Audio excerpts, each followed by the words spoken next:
Welcome to Cartoonist Kayfabe. My name is Jim Rugg. I'm Ed Piskor. So Ed, Art Adams, one of the great influential artists in Marvel Comics history, did a lot of X-Men annuals. Like, this is something, I think that he worked in a very detailed style, which maybe kept him off of a monthly book for the most part.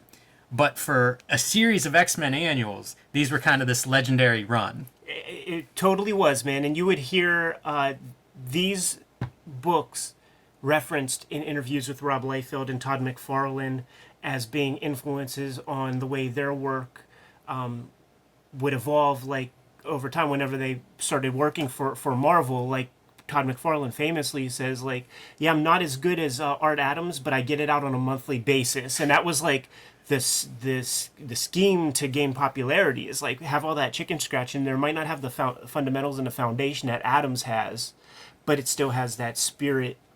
And these are classics. Yeah, beautiful comics. So this past weekend we were in Canada, and a Kayfaber, Dave Howlett, told me about another annual featuring Art Adams' work that I had never heard of before. Blew both of our minds. Web of Spider-Man, annual number 2 from 1986. Features a main story of Spider-Man and Warlock from the New Mutants, and it's drawn by Art Adams.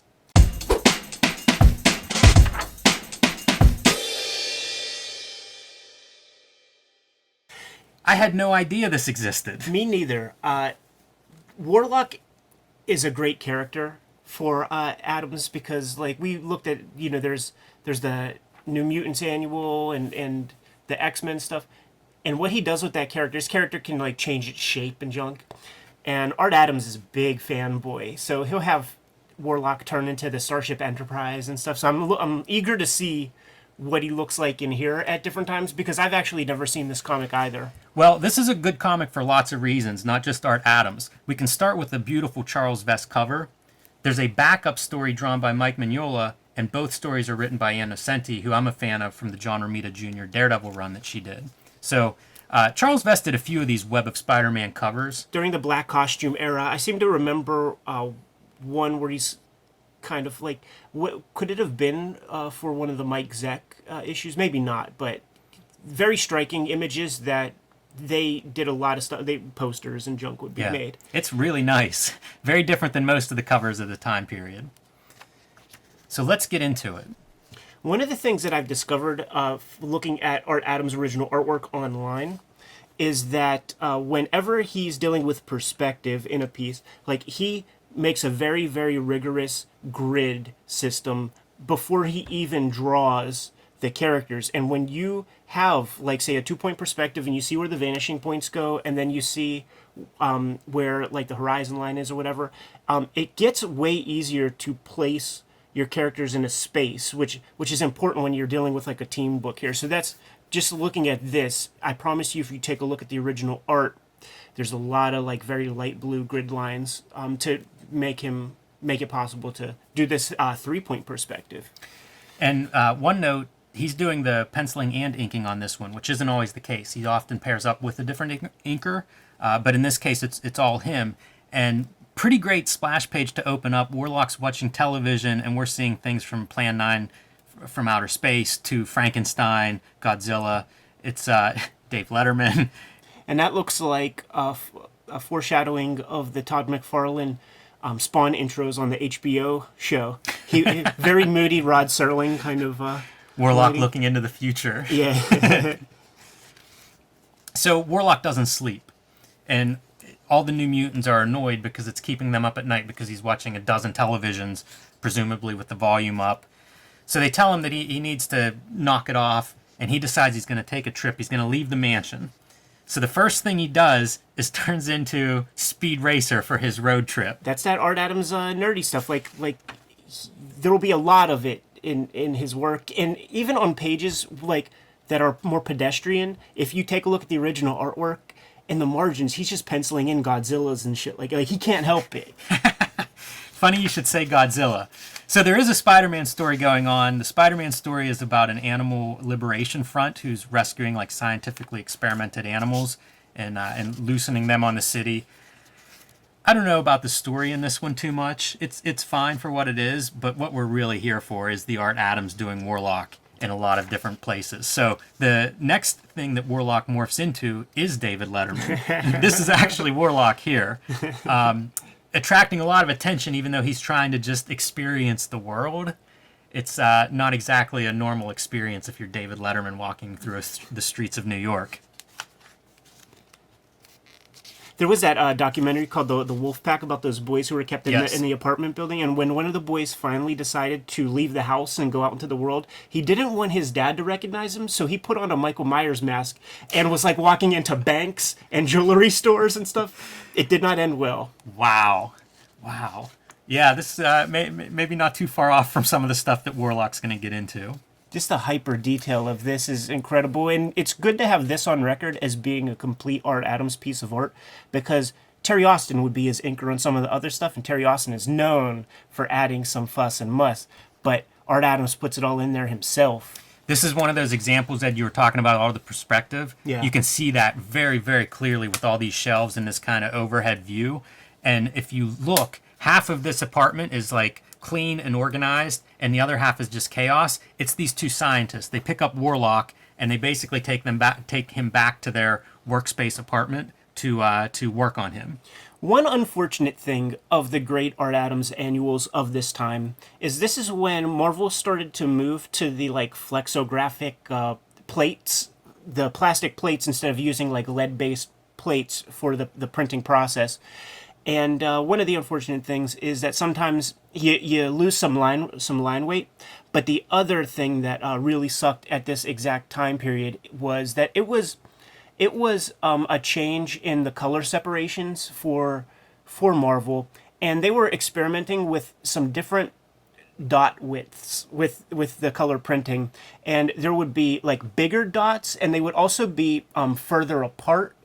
And so we're getting some of that here, and it just like really kind of muddies up the artwork. If you get your hands on some of the X-Men Essentials, I believe X-Men Essential 6 maybe has both of the annuals, and that is the best way to look at the Art Adams annuals, because you could see the crisp line work, and these giant color dots like don't kind of invade and inflect upon the artwork. Like you'll see these characters, they look like they all have measles because some of the dots are so big and red.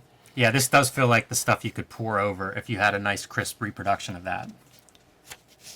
So the scientists take a little piece of Warlock, and it kind of drives him a little crazy. One of the things that I've been appreciating more and more in Cartoonist is the cartoony element. And Adams has it in Totally. spades. Yeah, I always like looking at this. It reminded me of like his Gumby comics. You know, he has such a broad range. A lot of the Marvel stuff, especially this time period, like I wanted more serious stuff. But when I go back and look at this, it's the cartooning parts that really stand out and speak to me. And so once he loses that piece, he kind of loses control of himself. And now this is what you want this annual for. They, meaning Marvel, really knew they had a golden goose with this Art Adams character, man. So they were creating vehicles for him to do what he wanted and to draw the things he wanted. That's what all of these comics really are, man. And, you know, he has a long history with the Godzilla character. Several Dark Horse things were done. In fact, one in collaboration with Alan Moore wrote like a weird song for Kaiju, and it had Godzilla. Very weird thing, but very cool. Yeah, I wonder if like Ann Nocenti talked with him to be like, well, what do you want to draw in this? One other piece too that is a hallmark, a staple of Art Adams, is that he very clearly will do like one page at a time, starting from the beginning. And if you pull out any of those annuals and we take a look at the last page, it is far less rigorous than the previous. And something tells me we're getting into the deadline crunch pages of this issue. You may be right about that one, Ed. Spare backgrounds and stuff. Like every single one of his Marvel books evolves into this. There's never like a full consistency. It always gets pretty spare towards the end. This might be where the Image guys learned how to do backgrounds. because you know that he would draw so many gears and stuff if he had the time.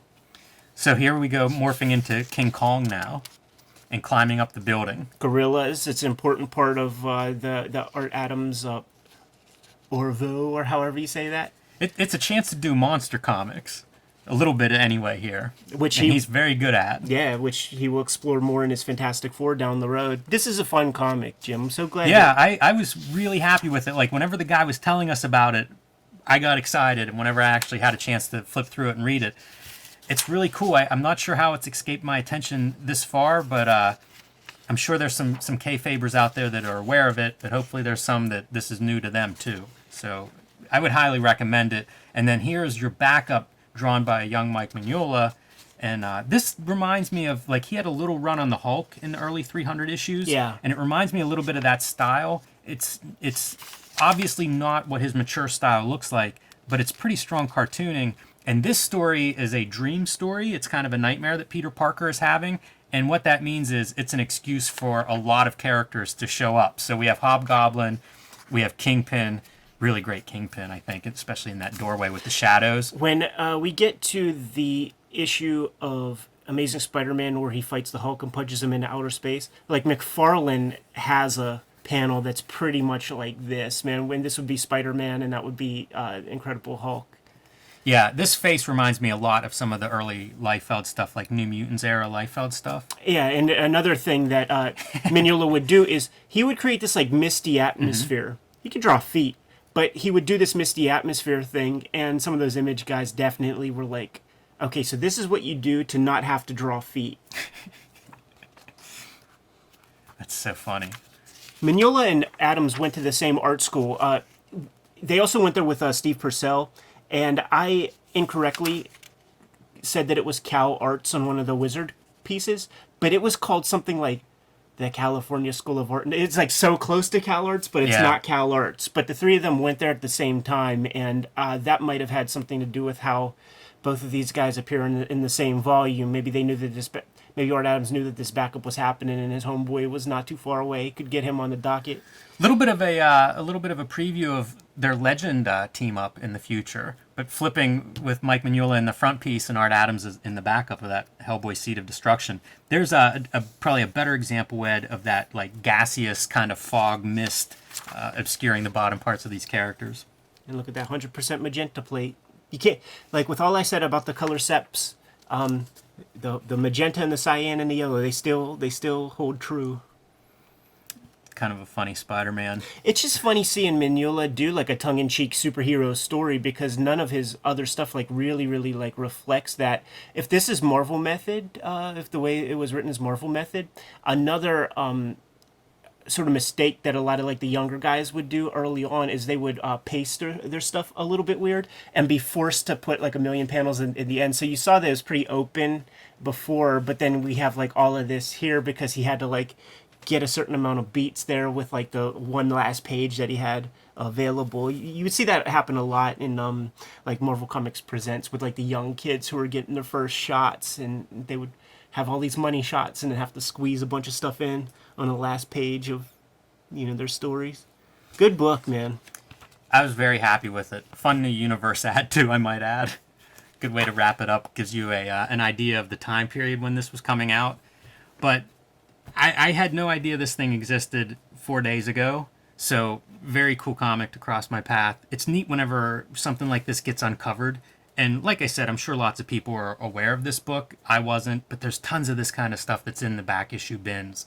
There's always something that we haven't heard of. Here's the thing, too. In the Jim Shooter mandate, every comic is somebody's first comic, so this is new to many people, I'm sure, and you and I have a very vast collection of stuff.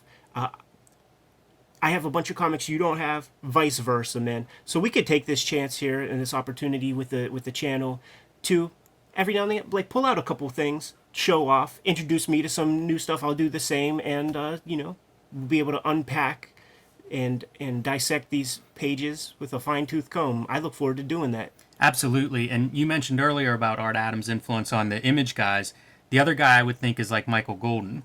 Yeah. I feel like without those two guys, that Image style doesn't form. So it's fun to dig into some of that history. This is sort of the pre-Image influencers.